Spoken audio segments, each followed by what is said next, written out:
As a minimalist, there's been a few things that I have stopped buying. For instance, you can do a lot of things with a single mug. You don't need a billion of everything. I realized I just don't need different cups and glasses for every single liquid.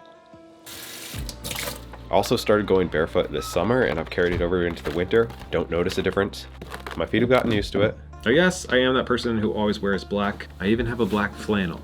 Now personally, I do think this is a little bit far, but my wife gave it to me for Christmas and I like it. Now, recently when I was scouring the internets, I found some lists, things that minimalists do not buy anymore. And I kind of think that just in general, we've gone a bit far. Obviously, I was making a little bit of jokes earlier, but there are some things that minimalists supposedly don't buy that just seem kind of ridiculous. Today, I wanted to go over a list of these things and decide which ones we shouldn't be buying anymore and which ones are just a little bit too far. Number one is physical subscriptions. Now, on one hand, I do agree with this, that you probably shouldn't have boxes of stuff. My wife used to have that occasionally and we just kept getting more and more crap into our house. On the other hand, it's not a blanket statement. I have coffee delivered every other week. And I've gotten comments saying that's not very minimalist to have a subscription for coffee. You're such a hypocrite for recommending. Like, we drink coffee. I've drinking coffee every day for like 10 years. It's not crazy to have a physical subscription coffee delivered to my house. So that being said, there are some physical subscriptions that are good. Most of them are probably not if you're constantly having clothes or just boxes of random stuff delivered,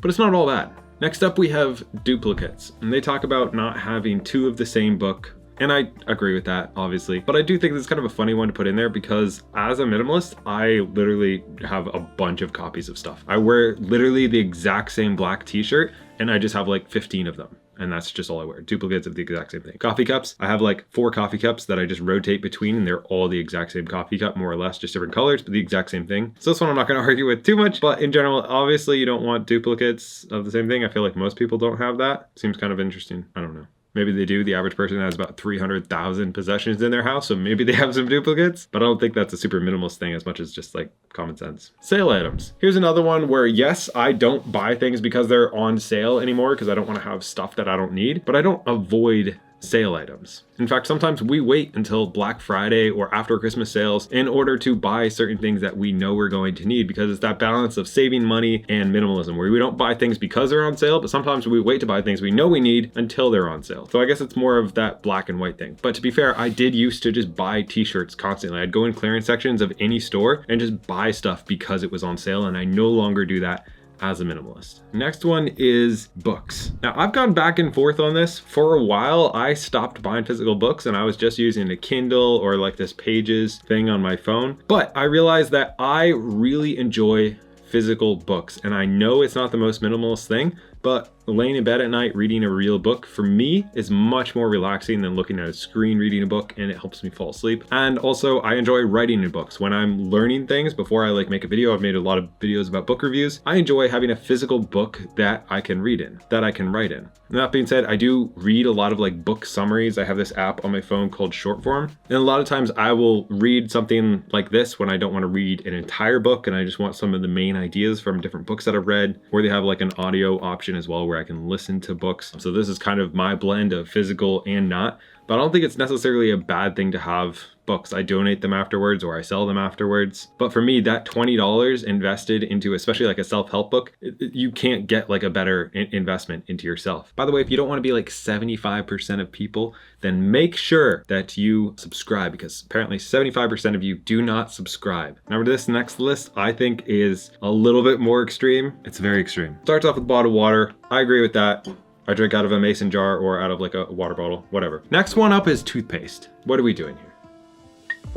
In one of my skit intros, like the one that you saw at the beginning of this video, I literally mocked that I don't buy toothpaste. It was obviously a joke. I get it. If it's what you want to do, make your own toothpaste, whatever. But I don't think there's anything wrong with having toothpaste. If you buy bottled water because you keep it in the back of your car because you travel a lot, like there's nothing inherently wrong about those things as long as you're doing them within reason. So toothpaste seems a little bit crazy. We're gonna skip over makeup because I don't feel like I should have an opinion on that. But that being said, Meredith uses makeup and she enjoys it, adds value to her life. If you don't enjoy it, doesn't add value, don't have it. I feel like that's what minimalism is really about. It's like finding things that add value to your life, spend money on those, own those things. If it doesn't add value, just cut it out. You don't have to like feel guilty about getting rid of that stuff. Next up, we have pet toys, but I do actually want to agree with this and take it one step further. For me, freedom was one of the main benefits that I am after when it comes to my finances or when it comes to minimalism. And that's why we don't own a pet. We do own chickens. They serve a purpose. And I realize some people are going to say that dogs serve a purpose, but for us, we travel a really good amount and we don't want to ever have to worry about anything when it comes to having a pet. We want to make sure that if we do have a pet eventually, we're able to invest the time and energy to take care of it properly. But right now, the ROI is just not there for us. We'd value our freedom a lot more than a pet. I think the average cost of owning a dog is about $5,000 a year. And for us, we'd rather invest that into our kids' college funds. You know, they could pretty much be set for life if we invested $5,000 a year from them from now till they're 18, or they could have a dog. And I think they would rather have hundreds of thousands, if not millions of dollars when they retire over having a dog, but that's just me personally. So maybe I'm the crazy one in this situation. Jewelry, I do think people can go a little extreme when it comes to jewelry, but having a few pieces, nothing wrong with that. Could still be a minimalist. Wear a couple rings, have a necklace. Cheap clothes, I do want to agree with this. When I switched to buying less but better clothes, like I actually went to like 3 or 4 different companies, found jeans that I really liked, and then I just stuck with those. I don't think I've found the perfect jean for me yet. I'm still looking, so any recommendations, let me know. But I just have one jacket that I've worn for like 4 years now. And that's the only jacket I'll have probably for the next 5 years. It was a couple $100, but it's way better than cycling through crappy jackets constantly. Same thing with clothes. I just buy clothes that fit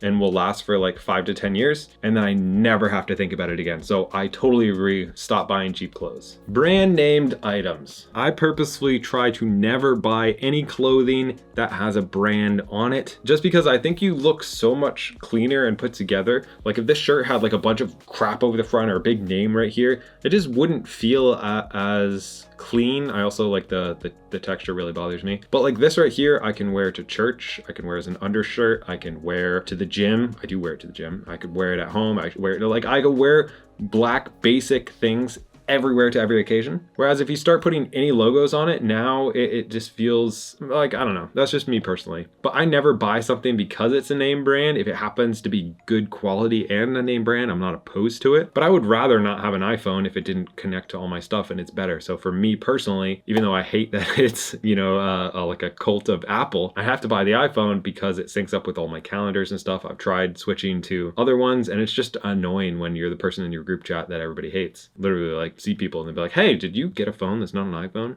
I'm like, yes, I'm sorry that the messages don't come through and all the pictures are pixelated, okay? I'm not gonna go down that road. Things I cannot afford. I kind of have a rule that if I can't afford to pay for something in cash, I can't afford it. And if I have to justify how I can afford it, I can't afford it. Like if you're explaining like, yeah, I got my income tax returns, or yeah, I got a raise at work, or if I just, you know, do some payments for this, or I move some things around, like if you have to justify it in any way, you can't afford it. Just let that be a clear sign that you're like, you know what? I'm gonna not buy that thing. My life will probably be no different, and that is okay. So yeah, I guess I would agree with that. Disposable pens. I'm actually gonna agree with this one. I have like switched to these nicer pens that some brand sent me. It has no branding on it, so I don't know who sent it to me. But I have like literally 2 of these pens and we got rid of all the other pens in the house. We used to have a drawer that was just full of crap. There's nothing wrong with having cheap pens versus nice pens, but like you don't need 50 pens. They also had disposable razors. One of the reasons I stopped shaving is because I got into minimalism. If you look back to before that, I always shaved. After that,